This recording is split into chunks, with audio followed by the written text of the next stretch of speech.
علی بھائی اگلا سوال ہے، لاہور کے ایک اہل حدیث مولانا نے 30 اکتوبر 2020 کے خطبہ جمعہ میں آپ پر عصمت انبیاء کرام کے عقیدے کو مشکوک علیہم بنانے السلام۔ کا الزام لگایا ہے۔ جیلم کے اندر بیٹھا ہوا ایک بازاری آدمی جو ہے وہ تو حضرت رسول اللہ صلی اللہ علیہ وسلم سے صحب اور حتا کے امکان کا جو ہے اس کو بار بار اجاگر کرنے کی کوشش کرتا ہے۔ اس حوالے سے ابھی تک آپ کی کوئی ویڈیو منظر عام پر کیوں نہیں آئی؟ دیکھیں جی، ویڈیو کیا بار بار ہمیں کسی کا سرٹیفکیٹ نہیں چاہیے، اور خصوصاً اس مکتب فکر کا جو اس روئے ارض پہ سب سے بدنام زمانہ مکتب فکر ہے۔ یعنی میں اس پہ خوش نہیں ہوں، لیکن یہ ریالٹی ہے۔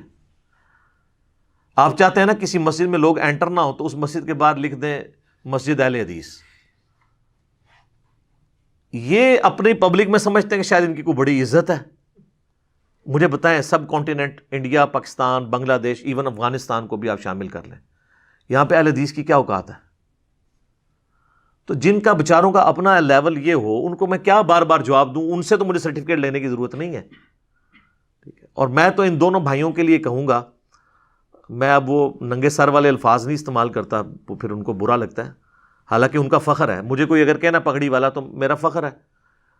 تو یہ دونوں بھائی جو ہے نا اس وقت مکتب اہل حدیث کے لیے، مکتب فکر اہل حدیث کے لیے خود کش حملہ آور بنے ہوئے ہیں، اور یہ ان کے لیے نا اس فرقے کی نا قبر کھود رہے ہیں، بلکہ قبر کھود کیا دیا، انہوں نے دھکا بھی دے دیا، کیونکہ یہ جیسے ہی کوئی بات کرتے ہیں نا، پھر میرا تو ایک علمی حق ہے کہ میں علمی اختلاف میں میرے اوپر آپ اتنا بڑا الزام لگائیں کہ نعوذ باللہ وہ جیلمی جو ہے وہ مشکوک بنا رہا ہے عصمت انبیاء کے عقیدے کو۔ یہ الفاظ ہیں اس کے، لاہور والے مولانا کے۔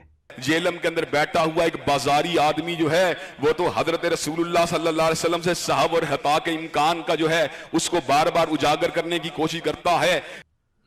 تو آپ میرے ایمان کے اوپر حملہ کریں اور اس کی وجہ سے پاکستان کی کروڑوں جذباتی عوام کو ابھاریں تاکہ وہ 295C میرے پہ لگوائیں یا خود قانون کو ہاتھ میں لیں، اور یہ یہی کچھ کر رہے ہیں۔ ان کے جو واٹس ایپ گروپس کی مولوی لیکس ہیں نا، وہ میرے تک پہنچتی ہیں۔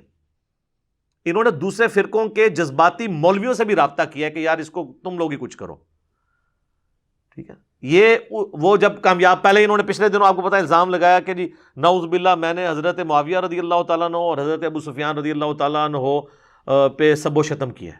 بھئی میرا تو حضرت معاویہ رضی اللہ تعالیٰ عنہ سے خود علمی اختلاف اس بات پہ ہے کہ ان کے دور میں مولا علی پہ سب و شتم کروایا گیا، تو میں نے وہی کام کیوں شروع کرنا ہے؟ وہ تو آؤٹ آف کانٹیکسٹ ایک کلپ انہوں نے کاٹا، پھر میں نے ان کی طبیعت صاف کی نا۔ وہ بڑے بڑے اہل حدیث علماء نے دیکھی ہے، میں نام نہیں لیتا ورنہ یہ ان کے گھروں میں پہنچ جائیں گے۔ انہوں نے کہا علی نے بالکل ٹھیک کیا، ان کے ساتھ یہی ہونی چاہیے تھی۔ اور اس میں نے اہل حدیث کے بزرگوں کے بھی پورے کے پورے کچے چٹھے کھولے ہیں، اور میں نے کہا ہاں آپ بتاؤ ان کو رافضی کہو۔ انہوں نے حدیثوں میں تعریف کی، غدیر خم کی حدیث میں 3 کتابوں سے میں نے HD کیمرے میں دکھائی۔ محمد الوہاب صاحب کے بیٹے کی کتاب سیرت الرسول سے میں نے مولا علی کے حق میں اقتباسات اس میں HD کیمرے میں دکھائے۔ وہ تو طبیعت صاف ہو گئی ہے۔ وہ آپ یوٹیوب پہ جا کے لکھیں رپلائی ٹو ابتسام اینڈ ہشام الہی ظہیر، تو اون حضرت معاویہ رضی اللہ تعالیٰ عنہ، تو آپ کے سامنے وہ کلپ آ جائے گا۔ میں نے ان کی طبیعت صاف کی ہے، لیکن یہ لوگ باز نہیں آتے، اور آپ دیکھیں کہ وہ طبیعت صاف ہونے کے باوجود انہوں نے پھر دوبارہ سے اگلے جمعے میں وہی الزام ریپیٹ کیا ہے، حالانکہ ان کو پتا ہے کہ آؤٹ آف کانٹیکسٹ وہ میرا کلپ کاٹا تھا انہوں نے۔ جب میں نے کلیریفیکیشن بھی دے دی، پھر ہمارے اور ان کے ایک مشترکہ دوست ہیں لاہور کے اندر، انہوں نے ان کو جا کے وہ کلپ دکھایا بھی، یہ مانے بھی کہ آؤٹ آف کانٹیکسٹ کاٹا ہے، پھر اگلی دفعہ پھر ریپیٹ کر دیا۔ یہ تو پھر میں یہ کہوں گا کہ آپ ایک دینی اختلاف کو ذاتی دشمنی میں بدلنا چاہتے ہیں۔ میں آپ سے ذاتی دشمنی کبھی بھی نہیں کروں گا۔ میں چونکہ آپ نے اب ایک اور دفعہ مجھے فل ٹاس دی ہے، تو اب آپ دیکھیں میں اس کو باؤنڈری سے باہر پھینکوں گا انشاءاللہ تعالیٰ، اور میں آپ کو کلیئر کروں گا کہ یہ جو عصمت انبیاء کا آپ نے عقیدے کے اعتبار سے الزام میرے اوپر لگایا نا، آپ کے جو بزرگ جس پہ آپ کا پورا فرقہ کھڑا ہوا ہے نا، اس نے جو جو کام ڈالے ہیں نا، اللہ تعالیٰ کی ذات کے حوالے سے جو اس کی گستاخیاں ہیں، یعنی امام احمد ابن تیمیہ المتوفیٰ 728 ہجری، ہم اس ریکارڈنگ میں وہ JPGs اوریجنل ان کے فتاویٰ کے اٹیچ کریں گے۔ اللہ کی شان میں، رسول اللہ صلی اللہ علیہ وآلہ وسلم اور سارے انبیاء کی شان میں، صحابہ کرام میں سے عبداللہ بن عمر کی شان میں، اور چوتھی بدعت کی جو انہوں نے خود ساختہ ڈیفینیشن کی ہے اور اس میں انہوں نے بدعت شروع کرنے کے جو سرٹیفکیٹ جاری کیے ہیں. یہ 4 اوریجنل ریفرنسز میں انشاءاللہ تعالی دکھاؤں گا، ان کی طبیعت صاف کروں گا. ابھی ذرا یہ اذانیں شروع ہو گئی، اذانوں کے وقفے کے بعد آپ کو نا میں انشاءاللہ اس کو لے کے چلتا ہوں. ہاں جی جناب، اذان کے وقفے سے پہلے ہم ڈسکس کر رہے تھے امام احمد ابن تیمیہ کے حوالے سے میں کچھ چیزیں ہائی لائٹ کروں گا، لیکن وہ اینڈ پہ جا کے. پہلے میں عصمت انبیاء کے عقیدے کے حوالے سے بتا دوں. ویسے میری ایک ڈیٹیل ویڈیو پچھلے دنوں ریکارڈ ہوئی ہے، عصمت انبیاء کا عقیدہ، انبیاء گناہ نہیں کرتے. اس میں میں نے ٹیکنیکلی درجنوں آیات اور احادیث کی روشنی میں یہ سارے ایشو کو ریزالو کیا. میں آپ کو نٹ شیل میں بتا دیتا ہوں کہ ہمارا ایز اے مسلم کیا عقیدہ ہونا چاہیے انبیاء کرام علیہ السلام کے بارے میں. سب سے بنیادی بات یہ ہے کہ ہم تمام انبیاء کرام علیہ السلام کو مانتے ہیں کہ وہ اللہ کے مخلص بندے تھے. ایک لفظ ہوتا ہے مخلص، اخلاص شو کرنے والا. ایک ہے مخلص جسے اللہ اپنے لیے خالص کر لے. اللہ کے چنے ہوئے بندے تھے، یعنی نبوت کسبی نہیں ہے، وہ بھی ہے اللہ کی طرف سے. یہ پہلی چیز. نمبر 2، انبیاء کرام علیہ السلام کبھی بھی گناہ نہیں کرتے. نمبر 3، تمام انبیاء کرام علیہ السلام اپنی پیدائش سے لے کر اپنی وفات تک ایز فار ایز گناہ از کنسرنڈ اللہ تعالیٰ کی اسپیشل پروٹیکشن اور حفاظت میں ہوتے ہیں. نمبر 4، انبیاء کرام کے جو واقعات قرآن میں رپورٹ ہوئے ہیں وہ گناہ نہیں ہے، بلکہ وہ لغزش اور اجتہادی خطائیں ہیں جن کے اوپر ثواب ملتا ہے. صحیح بخاری اور صحیح مسلم کی متفق علیہ حدیث ہے کہ اگر کوئی حکمران اجتہاد کرے اور وہ صحیح رزلٹ پہ پہنچے تو اللہ تعالیٰ اسے دگنا اجر عطا فرمائے گا، اور اگر وہ غلط رزلٹ پہ بھی پہنچ جائے تب بھی اللہ تعالیٰ اسے 1 اجر ضرور عطا فرما دے گا. تو انبیاء کرام کے اجتہاد اگر اللہ تعالیٰ کی منشا کے مطابق نہ ہو تو 1 اجر پھر بھی ان کو ملنا ہے. البتہ انبیاء اور غیر انبیاء میں فرق ہے کہ غیر انبیاء کا تو معاملہ وہیں پر اجر کے اوپر آ کے رک جائے گا، لیکن انبیاء چونکہ دنیا پہ اللہ کی حجت ہوتے ہیں، اللہ تعالیٰ وحی کے ذریعے ان کی ریمیڈی فرما دیتا ہے، اصلاح فرما دیتا ہے، اور وہ اپنی اس اجتہادی غلطی جو گناہ نہیں ہوتا، سرکشی نہیں ہوتی، حرام نہیں ہوتا، بلکہ اجر ملتا ہے اس کے اوپر، وہ اس کے اوپر قائم نہیں رہتے. اس کی کئی ایک نمائندہ مثالیں موجود ہیں قرآن کے اندر. ٹاپ آف دا لسٹ اپنے محبوب صلی اللہ علیہ وآلہ وسلم کے حوالے سے سورۃ الانفال کی آیت نمبر 67 آنورڈ اگر آپ پڑھ کے دیکھیں تو اس میں غزوہ بدر کے جو قیدی نبی صلی اللہ علیہ وآلہ وسلم نے چھوڑ دیے تھے اس کے حوالے سے اللہ تعالیٰ نے ذکر کیا ہے، ما کان لنبی ان یکون لہ اسرا، کسی نبی کے لیے شایان شان نہیں ہے کہ وہ قیدی بنا کے رکھے کافروں کو. مراد یہ کہ یہ جو باغی ہیں، نبی کے دشمن ہیں، اللہ کے دشمن، ان کو قتل کرنا چاہیے، ان کو فدیہ لے کے چھوڑنا نہیں چاہیے. حتی یثخن فی الارض، یہاں تک کہ زمین میں ان کا زور کچل نہ دیا جائے.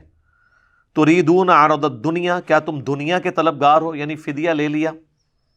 واللہ یرید الآخرہ، جبکہ اللہ تعالیٰ تو آخرت کا چاہنے والا ہے، آخرت کی طرف تمہاری رہنمائی کرتا ہے. واللہ عزیز حکیم، اللہ تعالیٰ غالب ہے، حکمت والا ہے.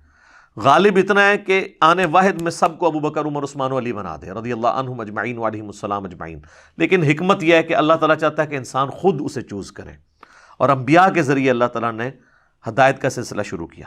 لولا کتاب من اللہ سبق، اگر اللہ کی کتاب میں یہ پہلے بات نازل نہ ہوئی ہوتی، لمسکم فیما اخذتم عذاب عظیم، تو تم لوگوں کو بہت بڑا عذاب دیا جاتا اس بات پہ جو تم نے فدیہ لے کے غزوہ بدر کے قیدیوں کو چھوڑ دیا.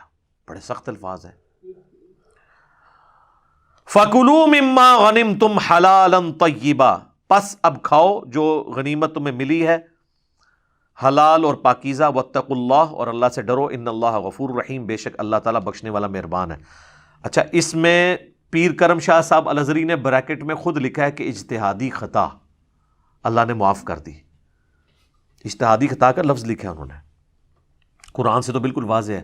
اور یہ جو اللہ نے کہا نا کہ اگر پہلے ایک آیت نازل نہ ہوئی ہوتی، وہ سورہ محمد کے اندر سٹارٹ کے اندر آیت ہے سورہ قتال، جو قتال کے اوپر پہلی سورت تھی جہاں مسلمانوں کو اجازت ملی کہ اب آپ کافروں کے خلاف تلوار اٹھا سکتے ہو۔ مکے میں تو حکم تھا کفو ایدیکم، اپنے ہاتھوں کو بندھے رکھو۔ مدینہ شریف میں جہاد کا حکم ملا، اس میں تھا کہ پھر جب کافروں سے تمہاری مڈ بھیڑ ہو تو چاہو تو کافروں کو قید میں رکھ لو، خواہ قتل کرو، خواہ ان کو فدیہ لے کے چھوڑ دو۔ تو نبی علیہ السلام نے اس آیت کے تحت اجتہاد کیا، حالانکہ اس کے بعد سورۃ البقرہ میں وہ آیت بھی نازل ہو چکی تھی کہ جب تک پورے کا پورا دین اللہ کے لیے خالص نہ ہو جائے یہ قتال کو جاری رکھنا ہے، یعنی وہ قیدیوں والا معاملہ نہیں کرنا۔ لیکن نبی علیہ السلام نے وہ سورہ محمد کی آیت سے پلی لے لی اور اللہ تعالیٰ نے بھی اس اجتہاد کو ایکسیپٹ کر لیا، چونکہ پیغمبروں کی طبیعت میں شفقت ہوتی ہے۔ حالانکہ صحیح بخاری مسلم موجود ہے، حضرت عمر نے یہی مشورہ دیا تھا کہ ان کو قتل کیا جائے، اور بعد میں اللہ تعالیٰ نے کہا میری بھی خواہش یہی تھی کہ لیکن تم نے چونکہ اس ایک آیت کی پلی لے لی ہے، لیکن الفاظ سخت ہیں کہ تمہیں شدید عذاب دیا جاتا یہ جو تم نے کیا ہے۔ باقی اللہ تعالیٰ نے وہ یعنی اصلاح فرما دی۔ نبی علیہ السلام نے یہ فورس ہی کیا کہ جنگ ختم ہو گئی ہے، ظاہر ہے 70 ان کے قتل ہو گئے ہیں، 70 قیدی ہو گئے ہیں، لیکن اللہ کو تو پتا تھا یہ تو بیٹل آف بدر ہے، ٹھیک ہے، بیٹل ختم ہوئی ہے، وار ختم نہیں ہوئی۔ وار تو چلیے فتح مکہ تک، وار کی پہلی بیٹل فیلڈ ہے بدر، دوسری ہے احد، تیسری ہے خندق، خیبر تو خیر یہودیوں کے ساتھ ہوئی، پھر چوتھی آپ صلح حدیبیہ کو کہہ سکتے ہیں، اور 5ویں نمبر پہ جا کے 8 ہجری میں فتح مکہ ہوئی ہے۔ بیٹل فیلڈز چلتی رہی ہیں مختلف، لیکن وار جو ہے وہ کبھی رکی نہیں ہے، وہ وار مسلسل تھی، بیچ میں ایک وقفہ آیا، نئی بیٹل فیلڈ آ گئی۔ تو اس کانٹیکسٹ میں یہ آیت اس بات کا ثبوت ہے کہ اگر انبیاء کرام کہیں اجتہاد ایسا کرتے ہیں جو اللہ کو پسند نہیں ہوتا تو اللہ تعالیٰ اصلاح فرما دیتا ہے۔ اور بھی کئی مثالیں ہیں، لیکن آج ٹاپک نہیں، میں نے صرف ضمناً آپ کو ذکر کیا۔ اس حوالے سے ایک اور نمائندہ آیت ہے قرآن حکیم کے اندر، جو میں نے یہ دعویٰ کیا نا کہ انبیاء کرام اللہ کے چنے ہوئے بندے ہوتے ہیں، مخلص۔ انبیاء کرام کوئی ربورٹ نہیں ہوتے۔ بعض لوگ سمجھتے ہیں کہ عصمت انبیاء کا عقیدہ یہ ہے کہ انبیاء کے اندر پوٹینشل بھی نہیں ہوتا غلطی کرنے کا۔ اگر پوٹینشل نہ ہو تو ان کی فضیلت فرشتوں پہ نہ ہو۔ فرشتے سے افضل ہم انبیاء کو اس لیے مانتے ہیں کہ فرشتوں کو اللہ نے پوٹینشل ہی نہیں دیا برائی کا، اور انبیاء کو پوٹینشل دیا، اس کے باوجود اللہ کے خوف کی وجہ سے بچتے ہیں۔ یہ بڑے کارنامہ ہے۔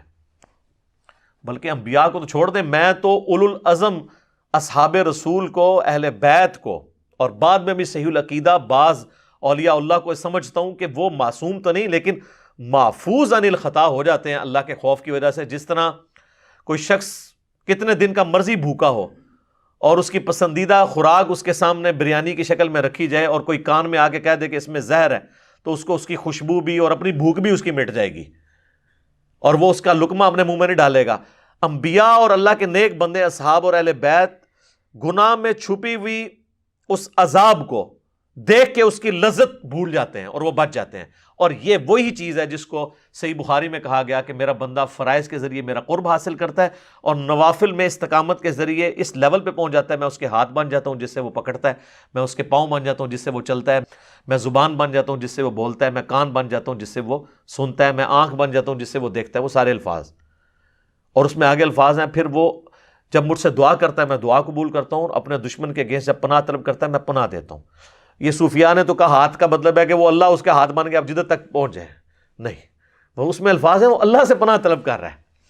یہ محاورتاً بات ہے، جس طرح نبی علیہ السلام کے لیے آیا قل ان صلاتی و نسکی و محیای و مماتی للہ رب العالمین، اے نبی تم فرما دو بے شک میری نماز، میری قربانی، میرا جینا، میرا مرنا سب کچھ اللہ کے لیے ہے۔ تو ہاتھ بن جاتا ہوں، پاؤں بن جاتا ہوں کا مطلب ہے اوڑھنا بچھونا اللہ کی ذات، ٹھیک ہے۔ یہ تو حلولیہ کا عقیدہ ہے کہ فزیکلی ہاتھ پاؤں بن جانا، نعوذ باللہ، یہ اہل سنت کا عقیدہ نہیں ہے۔ تو ہم تو صحیح العقیدہ لوگوں کے لیے بھی عقیدہ رکھتے ہیں، چاہے کہ انبیاء تو بہت بلند مرتبے کے، تو یہ مخلص بندے ہوتے ہیں، خاص چنے ہوئے بندے، اور اللہ ان کی پروٹیکشن ایسی فرماتا ہے کہ سورہ بنی اسرائیل میں اگر آپ دیکھیں نا، نبی علیہ السلام کے بارے میں الفاظ آئے ہیں، اور اگرچہ یہ الفاظ بڑے سخت ہیں لیکن ایٹ لیسٹ عقیدہ کلیئر کرنے کے لیے ضروری ہے۔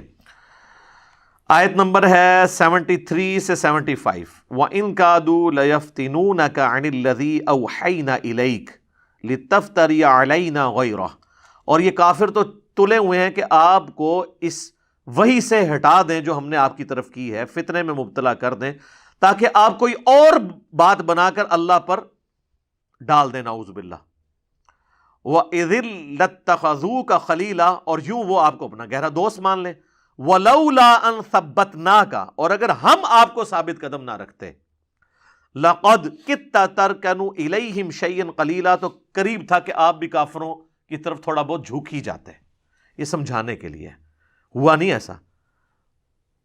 اذا لأذقناك ضعف الحیات وضعف الممات، اور اگر ایسا ہوتا تو ہم آپ کو اس دنیا کی زندگی میں بھی اور موت کے بعد کی زندگی میں بھی آپ کو دگنا عذاب دیتے۔ ثم لا تجدوا لك علینا نصیرا، اور پھر آپ اللہ کے مقابلے پہ اپنا کوئی مددگار نہ پاتے۔ یہ بافرض محال ہے، یعنی نبی علیہ السلام کو کہا گیا آپ مخلص ہیں، ہم آپ کی حفاظت کر لیتے ہیں، ٹھیک ہے۔ سورہ یوسف میں تو اس سے بھی بڑی چیز آئی ہے۔ سورہ یوسف کے اندر جو حضرت یوسف علیہ السلام کے بارے میں آیت نمبر 24 میں ہے، وَلَقَدْ هَمَّتْ بِهِ وَهَمَّ بِهَا، اس عورت نے بھی یوسف کا قصد کیا اور یوسف بھی قصد کر لیتا عورت کا۔ یہ جناب بندہ کہاں اٹھتا ہے؟ کس کا قصد کر لیتا؟ اپنی منہ بولی ماں کا، جس نے اسے پالا ہے اور اس نے ہمیشہ اسے پازیٹیو نظروں سے ماں کی حیثیت سے دیکھا ہے۔ لیکن عورت کا فتنہ اتنا بڑا فتنہ ہے کہ وہ اگر بن سمر کے آ گئی تو یوسف بھی اس کا قصد کر لیتا۔ لولا ارعا برہان ربی، اگر اپنے رب کی کوئی ایک برہان نہ دیکھ لیتا۔ وہ اسرائیلی روایتوں میں ملتا ہے کہ سامنے ان کے حضرت یعقوب کی شبیہ اللہ تعالیٰ نے کر دی اور وہ یوں انگلی سے اشارہ کر رہے تھے کہ یہ کام نہیں کرنا۔ یہ اللہ نے ان کو پروٹیکشن دی۔ كَذَلِكَ لِنَصْرِفَ عَنْهُ السُّوءَ وَالْفَحْشَاءَ، اس طریقے سے ہم نے ان سے برائی اور بے حیائی کو دور کر دیا۔ إِنَّهُ مِنْ عِبَادِنَا الْمُخْلَصِينَ، مخلصین نہیں، مخلصین، بے شک وہ ہمارے چنے ہوئے بندوں میں سے تھے۔ تو یہ مخلص، انبیاء کرام مخلص ہوتے ہیں، یہ ہے ہمارا عقیدہ۔ اب میرے بارے میں یہ کہنا کہ جناب وہ تو انبیاء کے عقیدے کو مشکوک مان رہا ہے۔ جیلم کے اندر بیٹھا ہوا ایک بازاری آدمی جو ہے وہ تو حضرت رسول اللہ صلی اللہ علیہ وسلم سے صحب اور حتا کے امکان کا جو ہے اس کو بار بار اجاگر کرنے کی کوشش کرتا ہے۔ حالانکہ خود ان کی حالت ہے کہ یہ جو یعنی ان کے اکثر علماء بھی وہ سورۃ النجم کی جو آیت ہے نا، وما ينطق عن الهوى ان هو الا وحی یوحى، نبی علیہ السلام اپنی خواہش نفس سے کچھ نہیں کہتے، وہ وہی کہتے ہیں جو اللہ ان کو وحی کرتا ہے۔ وہ اس کو عام لیتے ہیں، وہ عام نہیں ہے، وہ یا قرآن کی وحی کے بارے میں ہے یا سنت کی وحی کے بارے میں، جسے ہم حدیث بھی کہتے ہیں۔ باقی جو عام زندگی میں آپ علیہ السلام اجتہاد کرتے تھے، جس کی ریمیڈی کئی دفعہ اللہ تعالیٰ نے خود فرمائی ہے، جس طرح کہ یہ غزوہ بدر کے قیدیوں کے بارے میں، تو وہ اگر اللہ کی وحی سے آپ نے کیا تھا تو اللہ نے آپ کو کیوں کہا کہ آپ کو عذاب دیا جاتا اگر پہلے نہ وہ آیت نازل ہوئی ہوتی؟ وہ حضور نے خود اجتہاد کیا تھا۔ تو یہ جو ہے نا وما ينطق عن الهوى ان هو الا وحی یوحى، یہ صرف وحی مطلوب یا غیر مطلوب کے لیے ہے، قرآن و سنت کے لیے، عام حالت کے لیے نہیں ہے۔ تو کہتے ہیں جی مشکوک بنا رہا ہے، مشکوک تو آپ لوگوں نے بنایا ہوا ہے، ٹھیک ہے نا جی۔ اوورآل آپ کے جو ریپیوٹ ہے اس معاشرے کے اندر وہ آپ دیکھ لیں کہ وہ کہتے ہیں جی وہ سارے لوگ جناب خلاف ہو گئے، تو سارے لوگ تو میرے بھائی اہل حدیث کو گستاخ رسول بھی کہتے ہیں، تو آپ مان لیں کہ اہل حدیث گستاخ رسول ہیں۔ اور جی علی بھائی کی باتیں ٹھیک ہیں لیکن یہ تو شیعوں والی باتیں ہیں، تو سر وہ بریلوی بھی صحیح کہتے ہیں کہ علی بھائی کا جو یہ رفع دین کا طریقہ بتانا اور توحید کی باتیں تو ٹھیک ہیں قرآن و سنت سے، لیکن یہ تو وہابیوں والی باتیں ہیں، نجدیوں والی، وہ تو شیطان کے سینگ ہیں۔ تو ہم ان کو بھی یہی کہتے ہیں کہ یہ چھوڑو، کتاب و سنت میں لکھا ہوا ہے۔ آپ کو بھی کہتے ہیں کہ جمل صفین نہروان بخاری مسلم میں لکھی ہے، آپ بھی اس کو مان لیں۔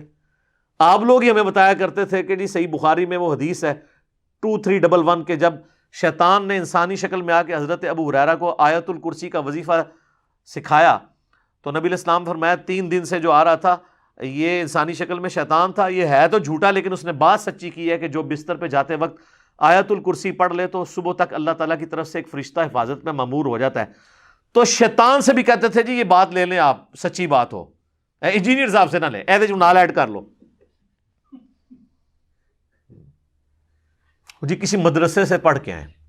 سر آپ کو اگر گورا بھی آ کے کہے نا کہ سورہ البقرہ کی آیت نمبر 279 میں لکھا ہے کہ سود کھانے والے کے خلاف اللہ اور اس کے رسول کا اعلان جنگ ہے، آپ یہ کہیں گے اس کو کیا کہ چونکہ تو گورا ہے پہلے مسلمان ہو، پھر ڈگری لے کے آپ پھر ہم اس آیت کو مانیں گے، اس وقت تک میں نے یہ آیت ہی سسپینڈ کر دی ہے، میں نے یہ آیت ماننی نہیں ہے، تو یہ آپ کہیں گے؟ آپ نے ریفرنس کو فالو کرنا ہے، کتابوں کو مانیں، بابوں کو نہیں۔ مرنے سے پہلے اے مسلمان کر لے اس پہ غور، کتابوں کا خدا اور ہے، بابوں کا خدا اور۔ کہنے کو تو دین سب کا اسلام ہے، لیکن سلفی بھی کہتے ہیں ہم اسلام کو فالو کر رہے ہیں، صوفی بھی کہتے ہیں، تو کہنے سے کیا ہوتا ہے؟ کہنے کو تو دین سب کا اسلام ہے، لیکن کتابوں کا جہاں اور ہے، بابوں کا جہاں اور بابوں کا وکھرا جہاں اور۔ ٹھیک ہے جی، اس کا ایک اپنا ہی جہاں ہوتا ہے۔ اب انجینئر مرزا محمد علی کو کیا پتا بابا ہوتا کیا ہے؟ وہ تو اس کو تو حضرت جی جو پیچھے سے پیسے آ رہے ہیں نا، اس کو تو وہ نظر آ رہا ہے، اس کو کیا پتا بابا ہوتا کیا ہے؟ بابا اپنے زمانے میں ایک زمانہ ہوتا ہے، بابا اپنے جہاں میں ایک جہاں ہوتا ہے، اس کا وکھرے ایک جہاں ہوتا ہے۔ یہ اس کو نہیں پتا، اور نہ اس کی باتوں میں آنا ہے انشاءاللہ۔ میرا ارادہ بن رہا ہے، کیونکہ اب وہ ہمارے بابوں کی طرف آ رہا ہے اور ہم نہیں اپنے بابوں کی برداشت کر سکتے۔ تو یہ خدا کے لیے ہوش کے ناخن لیں، اس طرح کے الزامات آپ لگائیں گے، آپ نے چونکہ لگائے ہیں، میں نے پہلے بھی طبیعت صاف کی تھی، اب میں آپ کو اینڈ پہ وہ 4 حوالے دے دیتا ہوں تاکہ آپ کی طبیعت صاف ہو جائے کہ آپ کے بزرگ نہ صرف اللہ کے گستاخ تھے، رسول اللہ کے بھی گستاخ تھے، صحابہ کرام کے بھی گستاخ تھے، اور دین کی جڑیں انہوں نے اکھاڑی ہیں۔ میں 4 حوالے پیش کر رہا ہوں اس کے اوپر جس کے اوپر آپ کا پورے کا پورا فرقہ اہل حدیث کھڑا ہے۔ اب یہ میں بڑے سخت لفظ استعمال کر رہا ہوں، میں آج تک یہ الفاظ اس طرح نہیں بولا کرتا تھا۔ اس کی وجہ یہ ہے کہ میں اس روئے عرض پہ سب سے زیادہ محبت اہل حدیث کی عوام الناس سے اور ان کی فکر سے رکھتا ہوں، ان کے مسلک اور فرقے سے نہیں، ان کی فکر کہ کتاب اللہ، سنت اور اجماع کو ماننا ہے اور اجتہاد اس وقت کرنا ہے جب ضرورت پڑے۔ لیکن اب یہ بزرگ بابوں کے پیچھے چل پڑے، تو میں اب ان کو گھر کی بات بتاؤں گا اور پھر میں دیکھتا ہوں کہ یہ ان کے اوپر لگاتے ہیں۔ مجھے تو یہ کہہ رہے ہیں کہ انبیاء کے عقیدے کو مشکوک بنا رہا ہے، جو کہ صحیح عقیدہ بتا رہا ہے، جبکہ ان کے بزرگوں نے انبیاء کرام کے اوپر گناہ کی بھی تہمت لگائی ہے اور اپنے عقیدے کے طور پہ پریزنٹ کیا۔ وہ ہم نے نہیں چھاپا ہوا، وہ سعودی عرب سے فتاوی ابن تیمیہ چھپے ہوئے ہیں، ہم ایک ایک امام ابن تیمیہ کی کتاب کا ریفرنس لگائیں گے اس میں، اور اس میں کریڈٹ دوں گا۔ چند سال پہلے انڈیا میں ایک بہت بڑے اسکالر تھے، ابو بکر غازی پوری، دیوبندی عالم دین تھے، فوت ہو گئے۔ یہاں پر الیاس گھمن صاحب ان کی کتابوں کو پروموٹ کرتے ہیں، بہت سیانہ بندہ تھا وہ۔ اس نے کتاب لکھی ہے کیا امام ابن تیمیہ اہل سنت ہے، اور اس کا مقدمہ انہوں نے بڑا پیارا لکھا ہے۔ یہ میں پیارا اس لیے نہیں کہہ رہا کہ وہ مطلب مجھے بہت پسند آیا ہے یا ان کا جو موقف ہے یا ان کے عقائد مجھے پسند ہے، میں تو دیوبند اور فرقہ اہل حدیث کے کئی عقائد سے اختلاف رکھتا ہوں، اہل حدیث کی فکر سے نہیں، فرقہ اہل حدیث سے۔ تو اس کے مقدمے میں انہوں نے لکھا ہے کہ میں سعودیہ گیا، میں باقی جگہوں پہ گیا، تو میں نے دیکھا کہ سلفی فتنہ پوری امت میں پھیل رہا ہے، اور یہ فتنہ اس طرح پھیل رہا ہے کہ یہ ہمارے بزرگوں کو کافر، مشرک اور پتہ نہیں کیا کچھ کہتے ہیں۔ تو کہتے ہیں میں بڑا عرصہ پریشان رہا انڈیا واپس آ کے کہ اس فتنے کے آگے بند کیسے بند آ جائے۔ تو پھر میں نے سوچا کہ میں جو الزامات یہ ہمارے بزرگوں کے اوپر اور ہمارے عقیدوں پہ لگا رہے ہیں نا، ہم وہ سارے عقیدے ان کے بزرگوں سے ثابت کرتے ہیں۔ یہ وہی چیز ہے کہ بیٹا تو کیوں فیل ہوا؟ ابا جی آپ کے دوست کا بیٹا بھی فیل ہو گیا ہے، یہ جواب تو نہیں ہے نا۔ وہ آپ کے دوست کا بیٹا فیل ہونے سے آپ نے پاس تو نہیں ہو جانا، ہونا چاہیے دونوں ہی فیل ہو گئے۔ تو اس نے کہا کہ میں ان کو الزامی جواب اینٹی وینم دے دوں تاکہ ہمارا پیچھا چھوڑ دیں۔ سر وہ کتاب پڑھنے سے تعلق رکھتی ہے، گوگل میں جا کے آرکائیو کے اوپر آپ جائیں، کیا ابن تیمیہ اہل سنت ہیں، وہ کتاب آپ کو اردو میں ملے گی، انگلش میں بھی ٹرانسلیٹ ہوئی ہوئی ہے، چھوٹی سی کتاب ہے، اور وہ اتنی مجھے پسند ہے کہ ہم نے اپنی ویب سائٹ اہل سنت پاک .com میں آل ریسرچ پیپرز والے پورشن کے اندر ریسرچ پیپر نمبر 14 کے نام سے رکھی ہوئی ہے، عربی میں۔ وہ اوریجنل ریفرنسز وہ میں نے نکالے تھے، عربی والے ریفرنسز میں نے مکتبۃ الشاملہ سے اوریجنل اہل حدیثوں کے وہ ریفرنسز نکالے ہیں جو سعودی عرب والوں نے سافٹ ویئر بنایا ہے۔ اردو والی وہ کتاب انڈیا سے چھپی ہوئی ہے، پاکستان میں بھی چھپ رہی ہے، اور انگلش والی بھی انہوں نے ٹرانسلیٹ کی ہے پوری کتاب۔ میں نے صرف ریفرنسز جو ہے نا وہ 2-4 صفحوں کے اوپر نکال کے نا علیحدہ سے کر دیے ہیں، اور ایک ایک کے ساتھ لکھا ہے کہ یہ آپ مکتبہ شاملہ میں بیچ کریں، نہ نکلے تو ہمیں پکڑیں، آؤٹ آف کنٹیکسٹ بھی ہو تو تب بھی ہمیں پکڑیں، آئیں بات کریں ہمارے ساتھ۔ تو وہ تو تقریباً 16-17 ریفرنسز ہیں۔ میں صرف 4 بتا رہا ہوں ابھی حصول برکت کے لیے، حق 4 یار ابو بکر عمر عثمان و علی رضی اللہ عنہم اجمعین وعلیہم السلام اجمعین کی نسبت سے، باقی آپ خود اس میں پڑھ لیجئے گا۔ اور وہ 4 ہی میں نے ٹاپک لینے تھے، اللہ تعالیٰ کی ذات سے ریلیٹڈ، نبی علیہ السلام کی، صحابہ سے، اور اوورال دین کے مقدمے کے اعتبار سے۔ اللہ تعالیٰ کے حوالے سے امام ابن تیمیہ نے ایک کتاب لکھی ہے جو فلاسفہ کے رد میں ہے۔ اس میں انہوں نے فلاسفہ کی جو سوالات تھے اس کا جواب دیتے ہوئے ان کو ہوش نہیں رہی، اور جب فلاسفہ نے متشابہات کے اوپر کوشچن کیا تو قرآن نے تو ہمیں حکم دیا ہے کہ متشابہات کے بارے میں آپ نے پڑھنا ہی نہیں ہے، سورہ آل عمران آیت نمبر 07، صرف محکمات کی پیروی کرنی ہے، اور اس کا علم کہنا ہے کہ اللہ کے ساتھ خاص ہے۔ اللہ نے اپنے بندوں کی نشانی بتائی ہے کہ وہ علم اللہ کے ساتھ خاص ہے، یہ کہہ کے اس کے بعد کہتے ہیں ربنا لا تزغ قلوبنا بعد اذ ہدیتنا وہب لنا من لدنک رحمہ انک انت الوہاب۔ لیکن ابن تیمیہ نے یہ نہیں کیا، انہوں نے جواب دیتے دیتے نا وہ اتنا آگے گئے، انہوں نے سوال کیا کہ آپ کہتے ہو اللہ ہمیشہ سے ہے، تو اگر اللہ ہمیشہ سے ہے تو مخلوق تو اس نے بعد میں پیدا کی، مخلوق پیدا کرنے سے پہلے اللہ کیا کر رہا تھا؟ اچھا، اب اگر ہم یہ جواب دیتے ہیں نا کہ اللہ فارغ تھا، تو وہ کہتے ہیں کہ فارغ ہونا تو ایک نقص ہے، تو اس کا مطلب اللہ فارغ تھا۔ تو ابن تیمیہ نے بجائے یہ کہنے کہ یہ متشابہات ہیں، یہ اللہ کی صفات کے پیچھے تو ہم نہیں پڑھتے، یہ تو وہی جانتا ہے، انہوں نے کہا کہ نہیں، حوادث کی بھی کوئی ابتدا نہیں ہے۔ یہ 2 ٹرم سمجھ لیں، قدیم اور حادث۔ قدیم صرف اللہ ہے، یہ فقہ کو بھی آپ سمجھیں علم الکلام کی ٹرم ہے، فقہ کی نہیں، علم الکلام کی ٹرم ہے۔ قدیم وہ ہستی ہے جو ہمیشہ سے ہو، ویسے ہم اردو میں تو قدیم کہتے ہیں پرانی چیز کو، لیکن علم الکلام میں قدیم کہا جاتا ہے کہ وہ ہمیشہ سے ہے۔ تو قدیم صرف اللہ ہے، اللہ کے سوا ہر چیز حادث ہے، انبیاء، فرشتے، جنات، مخلوقات۔ تو جب ابن تیمیہ نے کہا نا حوادث کی بھی کوئی ابتدا نہیں، جس طرح اللہ ہمیشہ سے ہے نا، حوادث بھی ہمیشہ سے ہیں، تو اب اس کا مطلب کیا ہوا کہ مخلوق بھی ہمیشہ سے ہے۔ یہ تو نیا پنگا جوڑ دیا ہے، بڑی مشکل سے گاڈ کے اوپر ان کو بنواتے ہیں۔ اگر آپ کہیں مخلوق بھی ہمیشہ سے، تو پھر تو گاڈ کا کنسیپٹ ہی ختم ہو جائے گا۔ حالانکہ اس کی میں نے لاجیکل جواب بھی دیے ہیں، یوٹیوب پہ میری ایک ویڈیو بھی ہے، ہو کریٹڈ گاڈ، وہ آپ دیکھ لیں۔ اب یہ تو لکھ بیٹھے، تو اب کھڑی ہوگی مصیبت، پھر قدیم اور حادث کا فرق ہی ختم ہو گیا۔ قدیم اور حادث کو الگ کرنے کا نام ہی توحید ہے۔ اب یہ نہ سمجھیے گا کہ یہ میری عقابی نظروں نے اس چیز کو دیکھ لیا، صرف یہ چیزیں ابو بکر غازی پوری صاحب نے اس کتاب کے اندر لکھی، اور وہ چیزیں انہوں نے ہائی لائٹ کی۔ اب ہوا کیا کہ شیخ البانی جو کسی زمانے میں سعودیہ کے محدث اعظم رہے ہیں، پھر سعودیہ والوں سے ہضم نہیں ہوئے، انہوں نے بھی نکال دیا۔ انہوں نے ایک حدیث ہے جامعہ ترمذی کے، جامعہ ترمذی کی، کہ اللہ تعالیٰ نے سب سے پہلے قلم کو پیدا کیا۔ یہ حدیث انہوں نے سلسلہ حدیث صحیحہ میں لی اور اس کے نیچے بحث کی کہ یہ حدیث بالکل ٹھیک ہے کہ اللہ نے سب سے پہلے قلم کو پیدا کیا اور فرمایا کہ لکھ جو کچھ ہو چکا اور جو کچھ ہونے والا ہے، تو ساری تقدیر اس نے لکھ دی۔ اس کے اوپر وہ تفسیر کرتے ہوئے لکھتے ہیں، پہلے وہ صوفیاء کا رد کرتے ہیں، پھر ابن تیمیہ کا۔ وہ کہتے ہیں صوفیاء نے اس سے کنسیپٹ یہ لیا ہے کہ قلم سے پہلے نبی علیہ السلام پیدا ہو چکے تھے، اس لیے قلم کو کہا گیا کہ لکھ جو کچھ ہو چکا اور جو کچھ ہونے والا ہے۔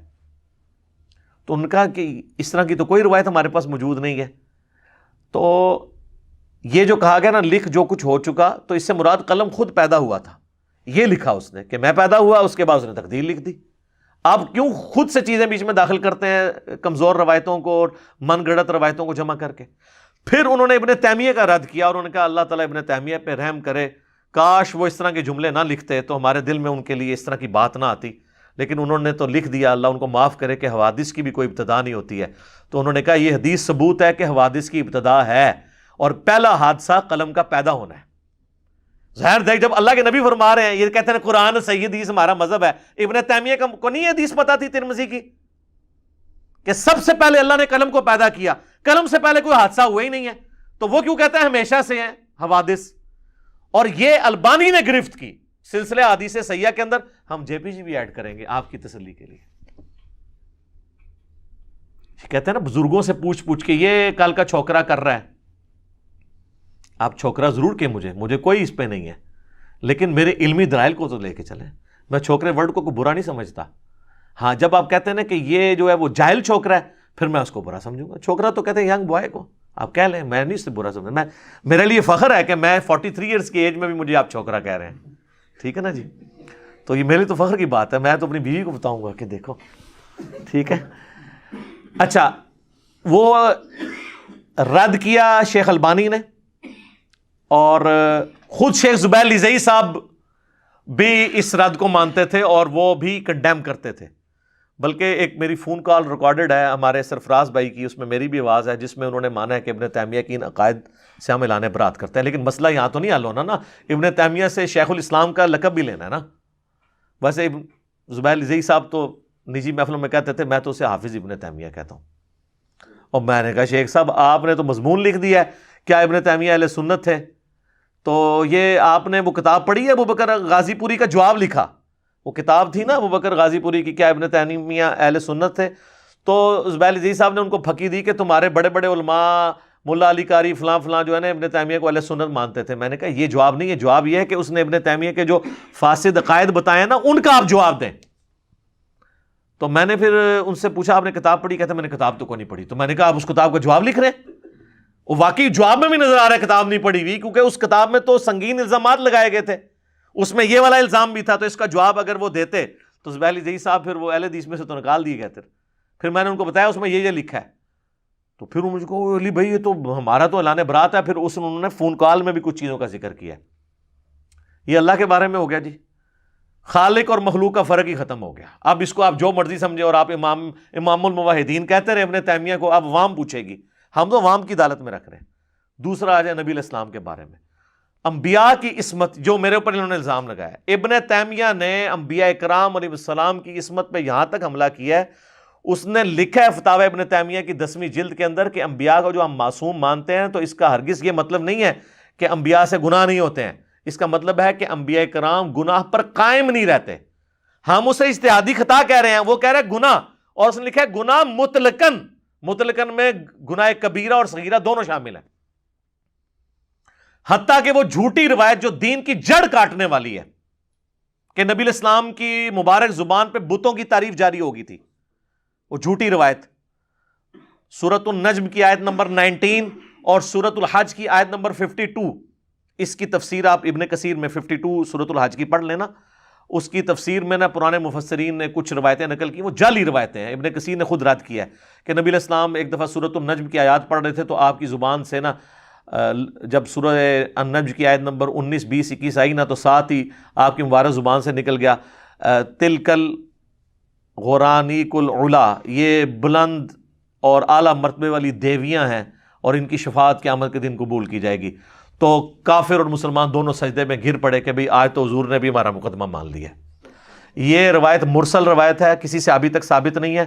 ابن تیمیہ اس روایت کو صحیح سمجھتا تھا, اور فتاوی ابن تیمیہ میں اس نے انبیاء پہ جو یہ گناہ کی تہمت لگائی نا, اس کی دلیل میں یہ روایت پیش کی ہے. اور اہل حدیث آج کل کے کہتے ہیں روایت جعلی ہے. تو تمہارے روحانی ابا جی کو نہیں پتا تھا یہ جعلی ہے کہ نہیں؟ اب ذرا لگاؤ نا اس کے حکم. اس نے نہ صرف روایت کو صحیح کہا بلکہ اس سے رزلٹ نکال کے انبیاء پہ گناہ کی تہمت لگائی ہے, اور اس نے صغیرہ اور کبیرہ دونوں گناہوں کا صدور مانا ہے انبیاء سے, اور کہا کہ فرق صرف یہ ہے کہ عام آدمی کو توبہ کی نصیب ہو بھی سکتی ہے نہیں, لیکن انبیاء توبہ کر لیں گے.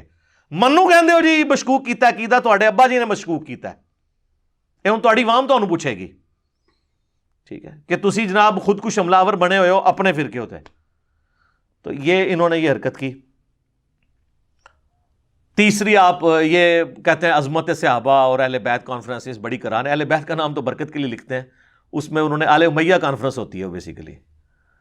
تو اور یہ کہتے ہیں جی وہ جی ہم تو بڑی صحابہ کی بڑی قدر کرنے والے ہیں. سر میں آپ کو بتاتا ہوں, آپ کے ابن تیمیہ نے جو عبداللہ بن عمر کے بارے میں کیا ہے, بخاری اور مسلم دونوں میں حدیث ہے کہ عبداللہ ابن عمر رجل صالح, عبداللہ بن عمر نیک مرد ہے. اس کی توہین کی ہے ابن تیمیہ نے, عبداللہ بن عمر کی توہین کی ہے.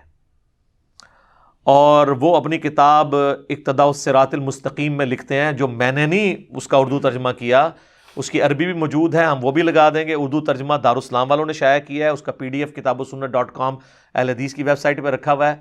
اس میں انہوں نے باقاعدہ لکھا ہے کہ یہ جو انبیاء کی جگہوں کو تلاش کیا جاتا ہے نا، اور عبداللہ بن عمر کے بارے میں آتا ہے کہ جہاں جہاں نبی علیہ السلام نے سفر حج میں نماز پڑھی تھی وہاں سواری روک کے وہ نماز پڑھا کرتے تھے، اور آج تک تو اہل حدیث اس کو سنت کی پیروی کے فخر کے طور پہ واقعات اپنے جلسوں میں سناتے تھے، اور آپ کے ابا جی اس پہ ابن عمر کے اوپر بدعت کا فتویٰ لگا کے گئے ہیں۔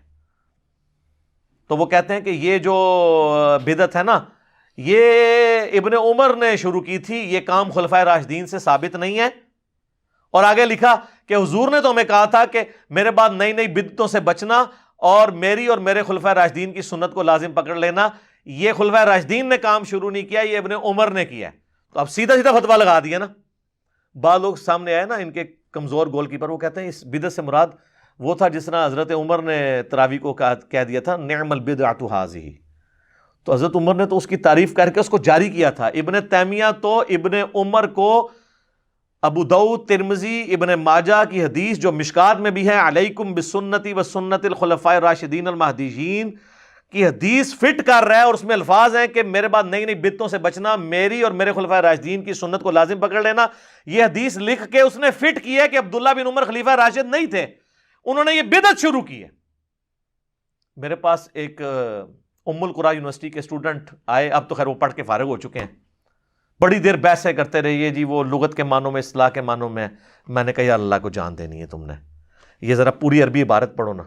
کرتے کرتے بحث کے بعد تھوڑی دیر بعد کہتے ہیں نہیں علی بھائی آپ کی بات درست ہے۔ تو میں نے کہا یار یہ پھر اہل حدیث کیوں میرے خلاف ہوئے ہیں کہ ابن تیمیہ کو؟ کہتا ہے جی آپ سے جیلس ہوتے ہیں، سیدھی سی بات ہے کہ ہمارے بزرگوں کی غلطی نکالتا ہے جو ہمیں بھی نہیں تھی پتہ۔ آپ کو نہیں پتا تھی، آپ کو کب آپ کی غلطیاں بتاؤں گی؟ شیعہ کو اپنی غلطیاں تب پتہ چلیں گی جب کو سنی بتائے گا۔ سنی کو اس وقت پتہ چلے گا جب شیعہ بتائے گا کہ بھائی قرآن و اہل بیت مسلم شریف میں لکھی ہوئی ہے۔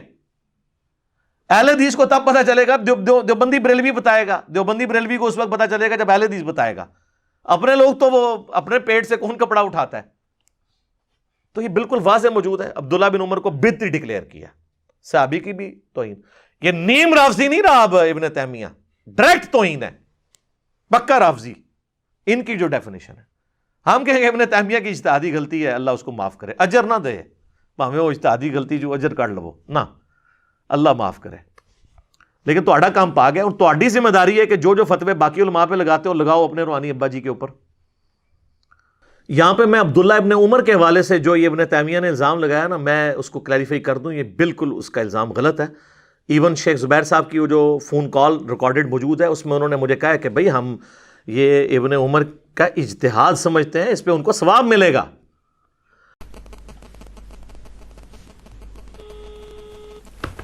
السلام علیکم۔ وعلیکم السلام شیخ صاحب سے۔ میں اصل میں چلا گیا تھا لائبریری سے نیچے، اچھا اچھا اچھا تو اس میں چارج بھی نہیں تھا، چارجنگ اچھا اچھا شیخ صاحب، وہ فراد صاحب سے ملاقات ہوئی آپ کی؟ سرفراز بھائی کو میں نے اسپیشلی فون کر کے اپنے گھر بلایا ہوا ہے، یہ میرے پاس ہی بیٹھے ہوئے ہیں، اچھا اچھا اچھا۔ تو آپ کو یہ ساری سٹوری بتائیں گے کہ مسئلہ شروع کہاں سے ہوا ہے۔ اصل میں یہ شروع بھی جو ہے نا وہ بس پتہ نہیں کیسے ہوا ہے، یہ آپ بات سن لیں، آپ بتائیں جی ان کو شروع سے۔ یہ سرفراز صاحب اس دن ہمارے پاس آئے تھے نا غلام عثمان صاحب؟ جی جی وہی ہے کریں جی۔ السلام علیکم، وعلیکم السلام ورحمۃ اللہ وبرکاتہ۔ کیا حال ہے؟ سرفراز بھائی پہلے تو یہ بتائیں آپ کا نام سرفراز ہے نا؟ جی سرفراز بٹ، محمد سرفراز بٹ۔ میں محمد سرفراز بٹ، آپ ہمارے پاس آئے تھے؟ جی جی تین لڑکے آئے تھے نا، ٹھیک ہے۔ ایک نے آپ سے سوال کیا تھا کہ اہل حدیث کوئی نہیں کلواتا، ٹھیک ہے، جی سرخ سی داڑھی والا، ٹھیک۔ ایک بلیک سی داڑھی والے تھے لمبی، ٹھیک ہے۔ ایک چھوٹی داڑھی والا تھے نا جو، جی وہ میں ہوں، ٹھیک ہے۔ تو بات اصل میں یہ یہاں سے شروع ہوئی ہے۔ پہلے مجھے آپ یہ بتائیں کہ یہ جو ابن تیمیہ کی عبارات ہیں یہ واقعی موجود ہیں، اسی طرح ہیں؟ ہاں موجود ہے اور بالکل غلط ہے۔ غلط ہیں؟ ہاں بالکل غلط ہے۔ صحیح ہاں اس کو ہم کہتے ہیں ہاں ڈنکے کی چوٹ کہتے ہیں۔ صحیح۔ اب میں نے وہ دیکھی ہے نا، مثلا آج میں نے دیکھا ہے نا وہ فتاوا میں، جی جی لیکن مسئلہ یہ ہے کہ فتاوا ابن تیمیہ جو ہے نا، جی جی یہ کتاب مشکوک ہے ساری۔ صحیح صحیح۔ پتہ ہے کہ کیا وجہ ہے؟ کیا وجہ یہ ہے کہ اس کتاب کو جمع کرنے میں عبد الرحمان بن قاسم جو اس میں کام کیا ہے نا، جی جی اس کے ساتھ شیخ حماد انصاری بھی تھے۔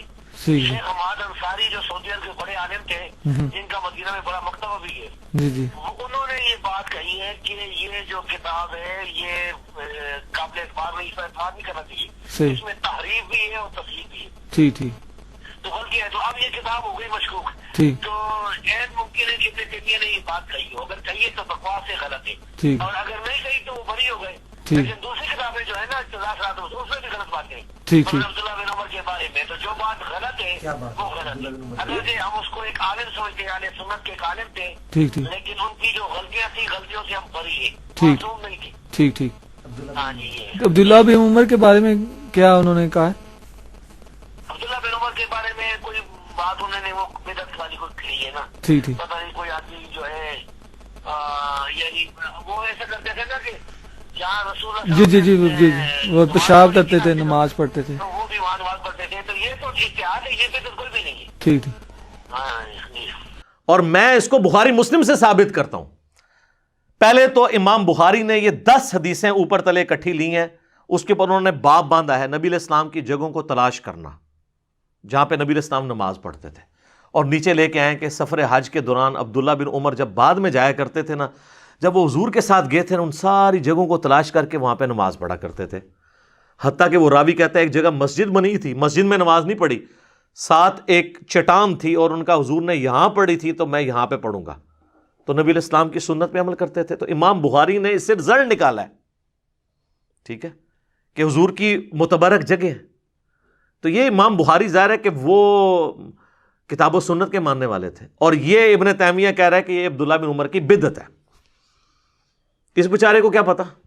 بخاری اور مسلم دونوں میں حدیث ہے. سیدنا عتبان بن مالک ایک صحابی تھے، حضور کی خدمت میں حاضر ہوئے، یا رسول اللہ میں ایسی جگہ پہ رہتا ہوں کہ مدینہ شریف جب میں نماز کے لیے آپ کے پاس آتا ہوں تو راستے میں بارش ہو جائے تو ندی نالے بہہ پڑتے ہیں، میرے لیے پہنچنا مشکل ہو جاتا ہے. آپ میرے گھر سے تشریف لے آئیں اور گھر میں کسی ایک جگہ پہ نماز پڑھ دیں، میں اپنا مصلی اسے بنا لوں گا.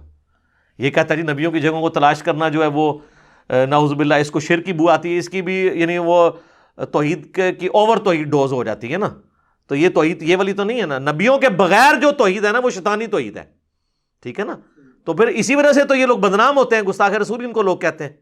تو یہ بخاری مسلم میں عتبان بن مالک حضور کو لے گئے، پورا محلہ جمع ہو گیا. جب پتہ چلا حضور آئے ہمارے محلے میں، کوئی حلوہ بنا کے لے آیا، کوئی چیز، اور آ کے حضور صلی اللہ علیہ وسلم نے وہاں پہ پھر کہا کہ بتاؤ کہاں نماز پڑھنی. ان کا یا رسول اللہ یہاں پڑھ دیں. مسجد بیت انہوں نے بنا لی. تو حضور تو یہ کہہ سکتے تھے یار میرا نماز پڑھنا کون سا ضروری ہے، یہ تو نبیوں کی جگہوں کو متبرک جگہ نہیں ماننا چاہیے. تو وہ فرض نماز وہاں پڑھا کرتے تھے، اور نبی علیہ السلام نے نماز پڑھی اور جماعت کرائی. اس سے یہ بھی ثبوت ملا کہ ادر دین فرض نماز بھی کبھی کبھار نفلی نماز کی جماعت بھی ہو سکتی ہے. تو وہ وہاں پہ فرض نماز پڑھا کرتے تھے، جب بارش میں وہ گھر میں ہی نماز پڑھ لیا کرتے تھے. تو صحابہ کرام تو حضور کی جگہوں کو تلاش کرتے تھے. اس کو چھوڑ دیں آپ. بخاری و مسلم دونوں میں حدیث ہے کہ نبی علیہ السلام فرمایا میرے ممبر سے میرے گھر تک جنت کے ٹکڑوں میں سے ایک ٹکڑا ہے، ریاض الجنہ. اس پر ہے امام بخاری نے باب کیا باندھا ہے؟ قبر رسول سے ممبر رسول جنت کا ٹکڑا ہے. آپ کو کہ امام بخاری نے قبر پرستی سکھائی ہے؟ ان کو پتا تھا کہ آج حضور کے اس حجرے میں قبر مبارک ہے. تو انہوں نے یہ بھی میسج دیا کہ سیدنا ابوبکر عمر اور نبی صلی اللہ علیہ وآلہ وسلم کی مبارک قبریں جنت کے ٹکڑے میں ہیں.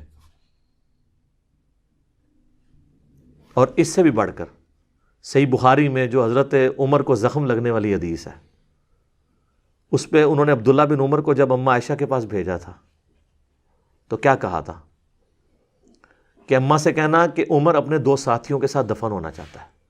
تو اماں نے تو آگے سے نہیں کہا کہ جی جب دفن ہونے کی تو بہت ساری جگہ ہیں، کسی جگہ کو مخصوص نہیں کرنا چاہیے نبیوں کی جگہ کو، اس میں شرک ہو جاتا ہے، جو ان کے ابا جی کو نظر آیا ہے. اور عبداللہ بن عمر کو بیتی کہا اس نے. اب چونکہ اس نے بہت بڑا سٹیپ لیا تو میں اس لیے میرے اس انداز کو میری ذاتی دشمنی نہ سمجھیے گا.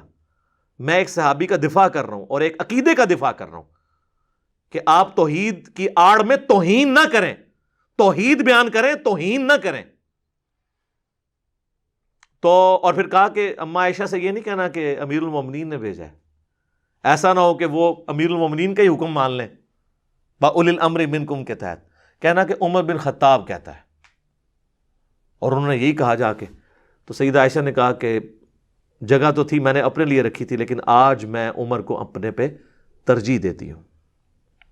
جب واپس آئے تو حضرت عمر کو بتایا تو عبداللہ بن عمر نے جب یہ عرض کیا کہ اماں نے اجازت دی ہے تو انہوں نے کہا واللہ میرے لیے اس سے بڑی کوئی چیز نہیں تھی کہ میں حضور کے ساتھ دفن ہوتا. یعنی عبداللہ بن عمر کا والد جو خلیفہ راشد بھی ہے وہ تو حضور کی جگہوں کے ساتھ دفن ہونا چاہ رہا ہے.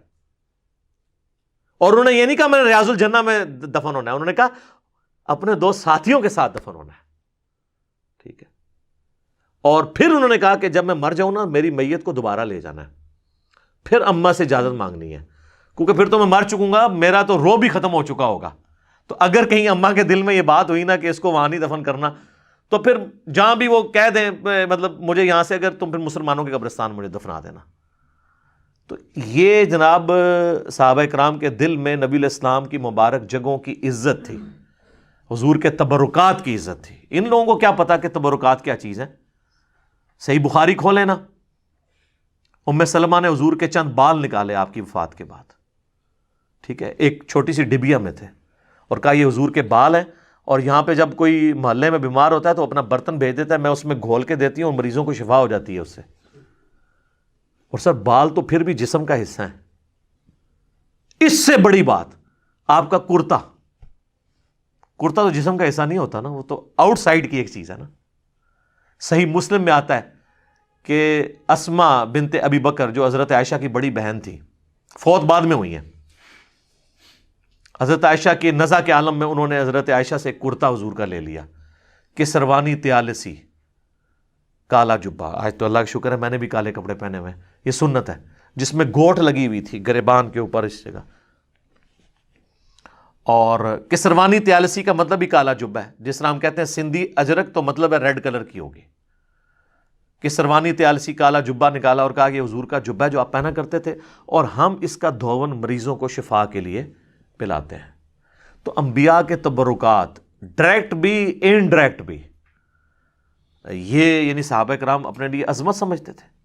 پھر صحیح بخاری میں حدیث موجود ہے جو صلح حدیبیہ کے موقع پر حضور وضو کر رہے تھے, صحابہ آپ کے وضو کا پانی نیچے نہیں گرنے دیتے تھے. جو وہ عروہ ابن مسعود جو ہے وہ کنکھیوں کے ساتھ دیکھ رہا تھا, اس نے واپس جا کے کہا میں بڑے بڑے بادشاہوں کے دربار میں گیا ہوں, میں رومن امپائر کے کیسر کے پاس بھی گیا, میں کسرا کے پاس بھی گیا پرشین امپائر میں, میں نے کبھی کسی حاکم کی اتنی عزت نہیں دیکھی اس کے درباریوں کی طرف سے جو اصحاب رسول نبی اسلام کی عزت کرتے ہیں.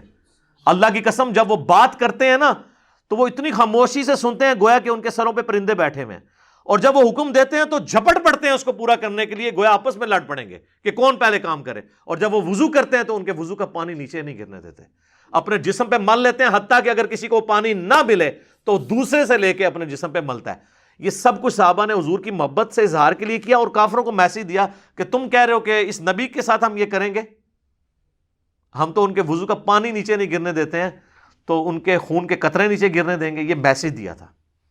پھر صحیح مسلم میں آتا ہے کہ نبی صلی اللہ علیہ وآلہ وسلم فجر کے بعد جب نماز کے بعد گھر مسجد سے باہر نکلتے تھے تو مدینے کے غلام اپنے برتن لیے کھڑے ہوتے تھے, حضور برتن میں یوں ہاتھ ڈالتے جاتے تھے, صحابہ اس کو تبرکن لیتے تھے. اور اتنی آپ کی شفقت تھی کہ صحابہ کہتے ہیں سخت سردیوں میں بھی جب ہم پانی کو ہاتھ نہیں ڈالتے تھے, حضور اتنے برتنوں میں ہاتھ ڈالتے جاتے تھے. سر یہ بات کہنا آسان ہے کہ سخت سردی میں اتنے برتن, یہاں تو پیروں نے دستانے رکھے ہوتے ہیں ہاتھ چموانے کے لیے, وہ کہتے ہیں نہیں ہم تھک جاتے ہیں کیا کریں. ٹھیک ہے جی, اور نام لیتے ہیں حضور کا. نبی علیہ السلام کی شفقت کا لیول تھا. پھر بخاری مسلم دونوں میں آتا ہے نبی صلی اللہ علیہ وآلہ وسلم نے حجۃ الوداع کے موقع پر سر کے بال منڈوائے اور سیدنا طلحہ کو بلا کے کہا کہ اس کو آپ صحابہ میں تبرکن تقسیم کر دو, اور وہی بال جو ہے وہ موجود تھے صحابہ کے پاس. صحیح بخاری میں موجود ہے, انس بن مالک کہتے ہیں حضور علیہ السلام کا بال مبارک کے بارے میں, وہ تابعی بھی ساتھ تھے, وہ کہتے ہیں کہ جی حضور کا ایک بال میرے پاس ہونا دنیا اور جو کچھ دنیا کے اندر ہے اس سے بڑھ کے مجھے محبوب ہے. تو صحابہ کرام تو اتنے انبیاء کے تبرکات کی, انبیاء کی عظمت والی جگہوں کی عزت کیا کرتے تھے. لہٰذا ہم تو نبی علیہ السلام کی قبر مبارک کو بھی شعر اللہ مانتے ہیں, غار ثور کو, غار حرا کو, ان کی زیارت کے لیے جانا یہ کوئی ایسا عیب والی بات نہیں ہے. اور اس کو سپورٹی وہ حدیث بھی لے لیں جو سنن نسائی کے اندر موجود ہے, جس کے اوپر شیخ زبیر صاحب نے مجھے خود فون پہ کہا تھا صرف سنن نسائی کے اندر موجود نہیں ہے, وہ حدیث معجم الکبیر طبرانی کے اندر بھی موجود ہے, دلائل النبوہ امام بیہقی کی کتاب میں بھی ہے, اور کئی کتابوں کے اندر ہے. میں نے واقعہ معراج والے لیکچر میں اس کے سارے ریفرنسز دیے ہیں کہ نبی علیہ السلام کو شب معراج جب فرشتے ساتھ لے کے گئے تو ایک جگہ پہ کھڑا کیا اور کہا یہاں پہ رک جائیں, تو آپ علیہ السلام اس زمین پہ اترے اور کہا کہ یہ طیبہ ہے، یہ مدینہ ہے جو عن قریب آپ کا مسکن بنے گا۔ پھر تھوڑی دور جا کے پھر سواری روکی گئی اور کہا یہ کوہ طور ہے جہاں اللہ تعالیٰ نے موسیٰ سے ملاقات کی تھی، نبی علیہ السلام نے اس کی زیارت کے لیے بھی وہاں اترے۔ پھر بیت المقدس میں ایک جگہ جا کے سواری رکی، کہا یہ بیت اللحم ہے جہاں حضرت عیسیٰ کی پیدائش ہوئی تھی۔ تو انبیاء کے جو تبرکات والی جگہ ہیں نا، ان جگہوں پہ نبی علیہ السلام کو باقاعدہ وزٹ کروایا گیا۔ اب اس کو حدیث کو اتنی حدیثوں کو لے کے ایک حدیث سے ختم کرنا، جی وہ سنن نسائی میں موجود ہے کہ حضرت ابو ہریرہ جو ہیں وہ انہوں نے کہا تھا کہ جی وہ جب ایک صحابی چلے گئے کوہ طور کی زیارت کرنے کے لیے تو انہوں نے کہا کہ بھی اگر تم مجھے پہلے ملتے تو میں تمہیں حدیث سناتا کہ 3 مسجدوں کے علاوہ سفر نہ کرو، اور یہ حدیث تو بخاری مسلم میں بھی ہے کہ 3 مسجدوں کے علاوہ کجاوے نہ کسے جائیں، اور وہ 3 مسجدیں ہیں بیت اللہ اور مسجد نبوی اور بیت المقدس۔ وہ ہے ایکسٹرا آرڈنری ثواب کی نیت سے، ورنہ تو سنن نسائی کے اندر ہی موجود ہے کہ جو شخص یعنی مسجد قباء میں جاتا ہے اور 2 نفل پڑھتا ہے اسے 1 عمرے کا ثواب ملتا ہے، تو وہ تو مسجد اس 3 میں نہیں آتی ہے، اور حضور ہر ہفتے کو جایا کرتے تھے۔ تو حدیثوں کو تھوڑی سی فقہ بھی پڑھے، ویسے بعض کا صحیح کہہ رہے ہوتے ہیں خالی اہل حدیث نہ پڑھو، اہل فقہ بھی پڑھو، وہ سب کچھ جمع کر کے دیکھنا ہوتا ہے۔ پھر آپ اتنے بڑے فتوے لگاتے ہیں، ویسے تو میں فی البدی اس پہ کئی اور حوالے دے سکتا ہوں، لیکن میری محبت کا تقاضا تھا، جو عبداللہ بن عمر سے میری عقیدت ہے کہ میں عبداللہ بن عمر کے دفاع میں اتنی گفتگو ضرور کرتا، یہ ڈیو تھی، اس لیے میں نے وہ آپ کے سامنے ساری گفتگو رکھ دی ہے۔ اور آخری والا جو آپ کے لیے بہت تکلیف دہ ہے، ویسے بھی یہ میلاد شریف کا مہینہ چل رہا ہے 1442 ہجری نومبر 2020، تو میلاد کے بارے میں اقتداء الصراط المستقیم میں انہوں نے لکھا ہے کہ میلاد منانا اگرچہ بدعت ہے، لیکن اس کے پیچھے جو حسن نیت ہے نا اس پہ ثواب ملے گا۔ یہ بریلوی آ کے ممبروں پہ بیان کرتے ہیں، باقاعدہ حنیف قریشی صاحب نے بھی اس کو بیان کیا، اور کہتے ہیں دیکھو جی ابن تیمیہ بھی مان رہا ہے کہ میلاد منانے پہ ثواب، یہ ہے بدعت حسنہ والا معاملہ، یہ میلاد کو بدعت حسنہ مانا ہے ابن تیمیہ نے، کیونکہ ثواب تو بدعت سیئہ پہ تو نہیں ہوتا۔ حضور تو کہہ رہے ہیں کل بدعت ضلالہ وکل ضلالۃ فی النار، تمام بدعتیں گمراہیاں ہیں اور تمام گمراہیاں دوزخ میں لے جانے والی ہیں۔ اس کے تحت اگر کوئی شخص بدعت کے اوپر ثواب کی بشارت سنائے، اگر اس کو بدعت سیئہ مانتا ہے تو یہ تو سیدھا سیدھا اس کے اوپر فتویٰ لگے گا۔ ہم تو بدعت کا فتویٰ لگاتے ہی نہیں، میرا تو موقف ہے محرم ہو یا ربیع الاول کنٹرول انوائرمنٹ میں آپ پروگرام کریں، غیر شرعی افعال نہ کریں، آپ سیرت صورت اور واقعات جو صحیح سند سے ثابت ہیں بیان کریں، عظمت صحابہ اہل بیت اور نبی علیہ السلام کی بیان کریں، وہ ٹھیک ہے۔ لیکن ابن تیمیہ نے لکھا ہے کہ ہے تو بدعت ثواب ملے گا، تو بدعت کے اوپر ثواب کی بشارت سنائی ہے اس نے، اور اس نے بدعت سیئہ کہا ہے کیونکہ انہوں نے کہا کہ انہوں نے عیسائیوں سے مستعار لیا ہے، اس کو کنڈیم کر رہے ہیں۔ خیر دارالاسلام والوں کو شرم آئی، انہوں نے نیچے فٹ نوٹ لگایا کہ لیکن جب پتہ چل جائے کہ ایک چیز بدعت ہے تو پھر ثواب نہیں ملے گا، تو تواڈے روحانی ابا جی نوں تے گل نہیں پتہ لگی۔ تو یہ جب میں نے زبیر علی زئی صاحب کو بتایا نا، ابن تیمیہ نے لکھا ہے، مجھے آج بھی یاد ہے، کہتے ہیں او علی بھائی اس نے تو ساری بدعتیں حلال کر دی ہیں، یہ فون پہ انہوں نے کہا۔ میں نے کہا تہاڈا ہی امام، میں نے کہتے نہیں میں انہوں حافظ ابن تیمیہ کہنا، ویسے انہوں نے رسالہ شیخ الاسلام لکھا ہے، وہ انہوں نے تقیہ کیا تھا اور جائز ہے، اور میں نے ان کو قائم رکھا ہے آخری وقت تک کہ آپ نے کبھی اہل حدیث فرقے کو للکارنا نہیں ہے، ورنہ ہم آپ کے بعد آپ کو کوٹ نہیں کر سکیں گے۔ تو آج ہم ان کو کوٹ کرتے ہیں نا، میرے بارے میں چڑھا رہے ہیں جی، وہ آخری وقت میں کہتے تھے ریٹن میں فتویٰ لے لو، اور سر 1.5-2 سال ان کی زندگی میں نے ہنگامہ کھڑا کیا رکھا ہے، اور مجھے فون پہ ایک بات ان سے ہوتی تھی، 1.5 سال جو آپ فتویٰ نہیں لکھوا سکے وہ ایک دن میں کیسے لکھ دینا تھا انہوں نے آخری دنوں میں۔ وہ مجھے کہتے تھے کہ میرے پیچھے پڑے ہوئے ہیں کہ فتویٰ لکھ دو، تو میں ان کو بار بار کہتا ہوں وہ جو کربلا والی حدیثیں علی نے لکھی ہیں تم جواب دو نا ان کے، مجھ سے فتویٰ کیوں لکھواتے ہو؟ میں تو اہل حدیث ہوں، تو اہل حدیث کس طرح حدیث لکھنے کے اوپر فتویٰ لگا دے؟ اور اس نے تو فارم بھی نہیں اپنا اوپر لکھا، مجھ سے کہتے فارم لکھو، یعنی وہ اب حدیث کوئی آئے تو میں اس کے اوپر فارم لکھ دوں۔ مثلا صحیح بخاری کی حدیث ہے جو 2812 کہ عمار کو باغی جماعت قتل کرے گی، عمار ان کو جو ہے وہ اللہ اور جنت کی طرف بلائے گا، وہ جماعت دوزخ کی طرف بلائے گی۔ اگر اس کے اوپر میں فارم لکھ دوں کہ حضرت عمار ابن یاسر کو قتل کرنے والی جو جماعت تھی فلاں فلاں فلاں، وہ دوزخ کی طرف بلانے والی باغی جماعت تھی، اب یہ سارے الفاظ میں بولوں تو انہوں نے اوپر والے الفاظ پڑھ کے کہنا ہے یہ دوستی کہتا ہے، تو ہم نے تو حدیث کے اوپر فارم لکھے ہی نہیں ہے۔ آپ تو خود کہتے ہیں صحیح حدیث ہی ہمارا فہم ہے، تو اس حدیث میں جو فہم نکل رہا ہے وہ آپ لے لیں۔ اسی طریقے سے صحیح مسلم میں 4776 نمبر حدیث میں جو لکھا ہے، وہ ایک تابعی آ کے حضرت عبداللہ بن عمر بن عاص کو کہتا ہے کہ آپ کے چچا کا لڑکا معاویہ جو ہمارا حکمران ہے، ہم تو خیر احترام کریں گے رضی اللہ تعالیٰ عنہ، یہ ہمیں حکم دیتا ہے کہ ہم لوگوں کو ناحق قتل کریں اور لوگوں کا مال حرام طریقے سے ہڑپ کریں، اور سورہ نساء کی آیت نمبر 29 میں ہے کہ اپنوں کو مت قتل کرو، ان کا مال ناجائز طریقے سے نہ لوٹو۔ اب بتائیں ہم اللہ کی مانیں یا معاویہ کی مانیں؟ تو عبداللہ بن عمر بن عاص کہتے ہیں کہ تھوڑی دیر تو خاموش ہو جاتے ہیں، اس کے بعد یہ نہیں کہتے کہ ایران کے ٹکڑوں پہ پلنے والا جانور، وہ اس تابعی کی رسپیکٹ کرتے ہیں، کہتے ہیں کہ بھئی معاویہ کی اطاعت کرو جس میں وہ اللہ اور اس کے رسول کے مطابق چلائے، جہاں وہ اللہ کی نافرمانی کرے تم اس کی نافرمانی کرو۔ اب اس حدیث کے اوپر میں کیا باب باندھوں گا کہ فلاں فلاں فلاں فلاں کام کرنے کا حکم دیتے تھے، تو انہوں نے اوپر ہیڈنگ پکڑ لینی ہے، حدیث کو چھوڑ دینا ہے۔ تو سر میں چونکہ سب کے ساتھ رہا ہوں، مجھے پتہ ہے کہ کس کو کس طریقے سے ٹیکل کرنا ہے۔ ہم نے حدیثیں لکھی 200 کربلا کے اوپر، واقعہ کربلا کا حقیقی پس منظر، 72 صحیح الاسناد حدیث کی روشنی میں، 5B ریسرچ پیپر جس میں 200 روایتیں، عربی میں بھی، اردو میں بھی، انگلش میں بھی، ہندی میں بھی۔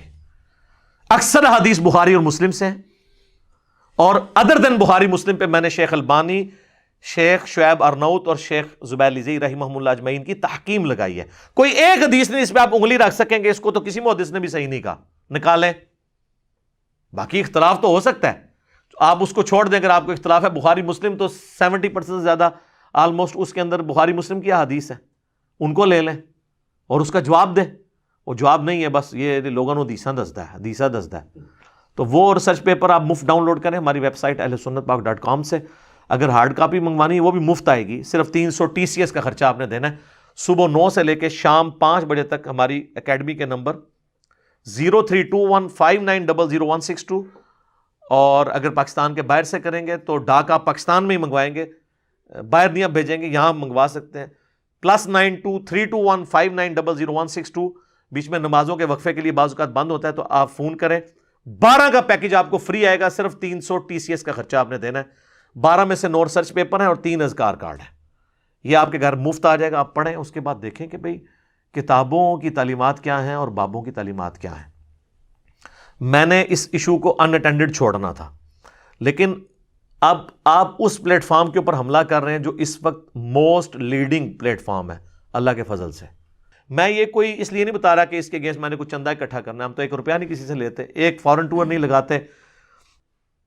عورت کا فتنہ، مال کا فتنہ، فیم کا فتنہ، ہم نے اس کو طلاق دی ہے۔ جو آپ کہتے ہیں جی وہ اکیلا بیٹھ کے لگا رہتا ہے، اکیلا نہیں، ادھر کافی لوگ بیٹھے ہوئے ہیں، لیکن آج کل کرونا ہے اس لیے ہم بندے دکھاتے نہیں ہیں، تو وہ پھر عجیب و غریب لگتا ہے نا، وہ پھر آپ کہیں گے اس میں خالی کرسیاں بھی ہیں، تو سوشل ڈسٹینسنگ بھی ہوتی ہے، تو اس لیے آپ مجھے دیکھتے رہیں، اس کو خوش ہوتے رہیں۔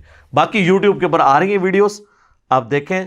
تو آندہ اگر آپ کوئی کام کریں گے تو اتنے بڑے لیڈنگ پلیٹ فارم کے اوپر آپ حملہ کریں گے تو بجائے کہ ہم لوگوں کو آپ پہ چڑھ دوڑائیں، بہتر یہ ہے کہ لوگ آپ پہ نہ چڑھیں، ہم علمی طریقے سے اس کا جواب ریکارڈ کروا دیں تاکہ معاملہ ہی ختم ہو جائے، ٹھیک ہے؟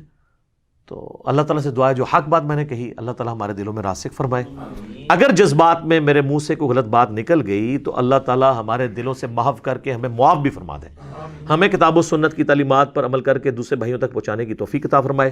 سبحانک اللہم وبحمدک، اشہد ان لا الہ الا انت، استغفرک واتوب الیک، وما علینا الا البلاغ المبین۔ جزاکم اللہ خیر۔